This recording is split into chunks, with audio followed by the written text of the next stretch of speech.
اهلا بيكم في حلقه جديده من اومنيفيرس واتشر. استجابه لطلب المشاهدين. النهارده هنتكلم على كيد اوميجا في الكوميكس، ناخد فكره عنه وعن قدراته. كيد اوميجا هو شخصيه تبع مارفل كوميكس، اول ظهور ليه في الكوميكس كان شهر نوفمبر سنه 2002. الكلام ده كان في العدد رقم 133 من سلسله الكوميكس نيو اكس مان على ايد الكاتب الكبير جرانت موريسون. اسمه الحقيقي هو كوينتافيو سكواير، ميوتنت بينضم لمدرسة تشارلز اكزافير.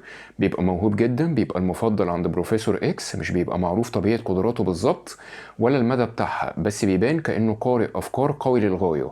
بيبقى صديق لروبرت هيرمان، بيكراش على صوفي واحدة من توائم ستيبفورد كوكوز.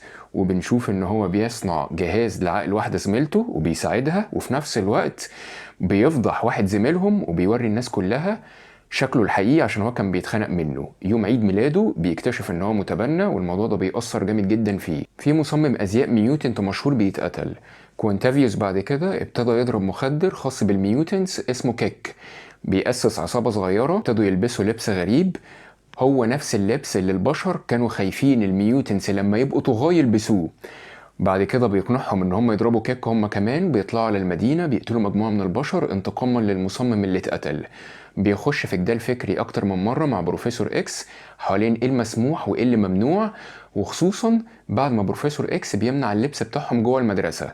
بعد كده بنشوف العصابة الصغيرة دي بتعمل تاتوهات اوميجا على دراعهم. بعد كده بيخطفوا شاحنة وبيهاجموا منظمة تيو مان اللي بتعمل تجارب على الميوتنتس. بيقتلوا منهم شوية، بيرجعوا على المدرسة، بيعملوا كمين لبروفيسور اكس، بيضربوه وبيلبسوه خوذة مضادة للأفكار مستوحى التصميم بتاعها من تصميم خوذة ماجنيتو.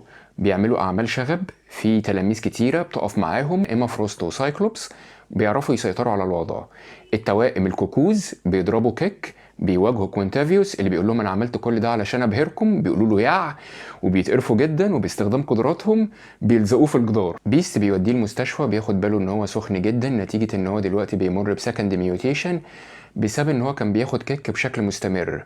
دلوقتي ذهنه متصل بذهن جميع البشر. هو دلوقتي بيحتضر، جسمه بيتداعى، وبمساعدة زورن هو بيعرف يسيب جسمه المادي. دلوقتي بيبقى على شكل طاقة شبه حية في وحدة احتواء. بيفضل على الترابيزة بتاعت بيست شهور كتيرة. الفينيكس بعد كده بترجع كوكب الأرض، بتفتكروا جين جراي بتصعقه، بيرجع لوعيه، بيعيد بناء جسمه، بيطلع على صوفي اللي بيعرف انها ماتت، بيطلعها من قبرها، بيحاول يرجعها تاني على قيد الحياة وبيفشل. فبيدور على فينيكس. في الوقت ده الهوست بتاعت الفينيكس بتكون ايما فروست، بتكون محبوسة هي وسايكلوبس في وعاء احتواء. بيجي يدمر الوعاء ده وبيطلب من الفينيكس انها ترجع تاني صوفي على قيد الحياة. هي بتوافق، وبالفعل ده اللي بيحصل. صوفي بتبصله بتقول له يا ايه القرف ده، وبتموت تاني. هو بينهار، بيقع على الارض، بيكتئب، بيعتذر للاكس منه، وبيرجع تاني للحالة الغير مادية على ترابيزة بيست. بعد كده بيحاول يسيطر على جزيرة يوتوبيا وبيتحبس. بنشوف ان بيجي واحد يحرره عشان بيبقى عارف ان هو اول لما يتحرر اكيد هيعمل حركة غبية جدا هتسيء لسمعة الميوتنتس. وبالفعل بنشوف ان هو بيجبر قادة العالم كانوا في مؤتمر على الهوا خاص بسايكلوبس ان هم يقولوا اسرارهم المظلمة. بيرجع تاني على يوتوبيا.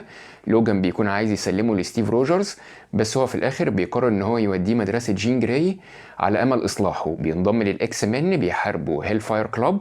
بعد كده بنشوف ان في مجموعه كبيره من التلاميذ بيسيبوا المدرسه بيروحوا هيل فاير اكاديمي. هو بيقرر يروح معاهم عشان يشوف واحده زميلته معجب بيها هي عملت كده ليه. وبنشوف ان في طلاب في المدرسه دي بتضربه. بعدين هو بيرتبط بزميلته دي اللي هتعرف في المستقبل بعد كده باسم تيمبر. بيرجعوا المدرسة، هو بيتخرج، بيبقى عضو في الإكس من غصب عنه. بنشوف إن غضبه تجاه لوجان بيخليه يسيب المدرسة وبينضم لفينيكس كوربريشن. بعد كده بيقرر إن هو يعيش منعزل عن باقي الناس ويبقى وحيد، بيروح جزيرة بعيدة. بس هو بيقابل ثور اللي كانت في معركة مع آلهة الشيار بتنتصر عليهم. هم لما بيخسروا بيقرروا ان هم يستدعوا الفينيكس على امل تدمير الواقع. هو بيهاجم الفينيكس، بيروح الوايت هوت روم وبيقنعها ان هو يمتص جزء صغير منها. دلوقتي امبراطورية الشيار ما بقاش عندهم حد يعبدوهم لان الآلهة بتاعتهم في السجن، فبيقرروا يعملوا ايه؟ صح، بيعبدوا كينتيفيوس. بيقضي هناك شوية وقت، بعد كده بيرجع تاني على كوكب الأرض.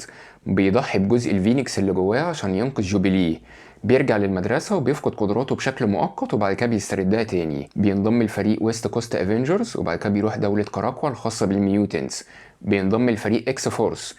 بيعمل عمليات كتيرة، وفي أوقات كتيرة جدا كان بيموت، وبيرجع تاني على قيد الحياة باستخدام تكنولوجيا ذا فايف. وبيرتبط بفيبي من الكوكوز اللي هو بلاها صوفي اي حاجه خد فيبي، وبعد كده بينضم الفريق سايكلوبس. احنا دلوقتي هنتكلم على قدراته. هي ايه قدراته؟ هو اوميجا ليفل ميوتنت، قدره التخاطر عنده من المستوى اوميجا، عنده القدره على قرايه الافكار والتأثير والسيطرة على العقول، زرع الذكريات وتغييرها ومسحها وإنشاء الأوهام، الإسقاط النجمي، التحريك الذهني، التحكم والتلاعب بالطاقة والمادة، الطيران، وهو ذكي جدا ويوما ما في المستقبل هيبقى هوست للفينيكس بالكامل. بالنسبة لظهوره في الأعمال الفنية فهو ظهر في فيلم دارك فينيكس سنة 2019، وظهر في لعبتين فيديو جيمز. بس كده، دي كانت حلقة سريعة اتكلمنا فيها عن كيد أوميجا في الكوميكس. أنا عايزك دلوقتي تقولي في الكومنتس أنت كنت تسمع عن الشخصية دي قبل كده ولا لأ، وإيه رأيك في مستوى قوته؟ تحب إن احنا نقعد فترة نتكلم عن الأوميجا ليفل ميوتنتس؟ قولي رأيك في الكومنتس. احنا الحلقة الجاية هنتكلم على حاجة جديدة. لغاية الحلقة الجاية ما تنساش تعمل لايك وشير، ولو أنت مش عامل سبسكرايب اعمل، وما تنساش تضرب الجرس.